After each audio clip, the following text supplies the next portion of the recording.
జడదోషధ rupee భగవంతుడు ధన్వంతరి అతడి చరణారవిందంలో అనంత నమస్సుమాంజలి సమర్పణ చేస్తూ ఇతర గురుదేవతలు వారిని ప్రణమిల్లుతూ సన్నిహితులైనటువంటి మీరందరూ శ్రోతృవర్గం మీలో సన్నిహితులైనటువంటి ఆ భగవంతుడికి అనంత నమస్సుమాంజలి అర్పణ చేస్తూ నాకు ఒక మంచి అవకాశం లభించింది అని నేను అనుకుంటూ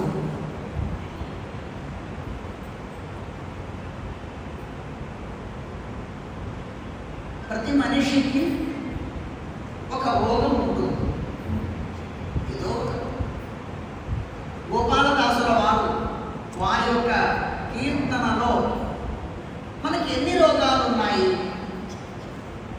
ఎవరైనా అడిగితే నాకు బీపీ లేదంటే షుగర్ ఒకటే ఉంది, ఇంకోటి ఒకటి నాకు షుగర్ ఉందంటే ఇంకోటి మోకాళ్ళు ఒకటి, ఎవరెవరికో ఒక్కొక్క రోగాలు.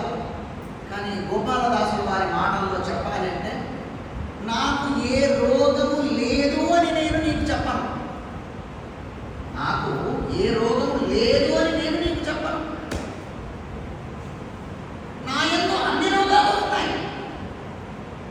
కంటికి ఒక రోగం, చెవికి ఒక రోగం, ముక్కుకు ఒక రోగం, నాలుగు ఒక రోగం, నోటికి ఒక రోగం, పంటికి ఒక రోగం, కాళ్ళకు ఒక రోగం, చేతులకు ఒక రోగం, శరీరానికి ఒక రోగం, లోపల ఉన్నటువంటి సర్వావయవాలకు ఒక్కొక్క రోగాలు నా యందు ఉన్నవి.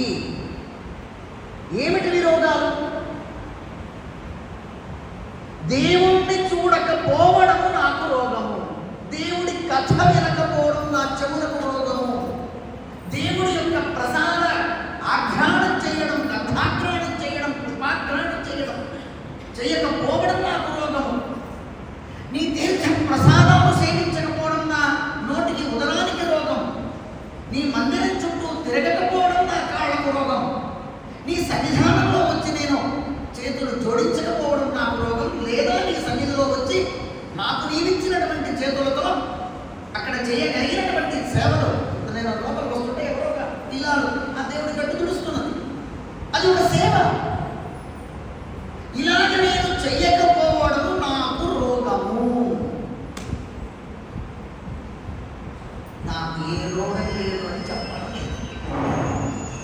నాలో అన్ని రోగాలు నాలో ఉన్నవి. అట్లయితే ఇన్ని రోగాలు పరిహారకుడు ఎవడు? ఒకడే, అతడు భగవంతుడు.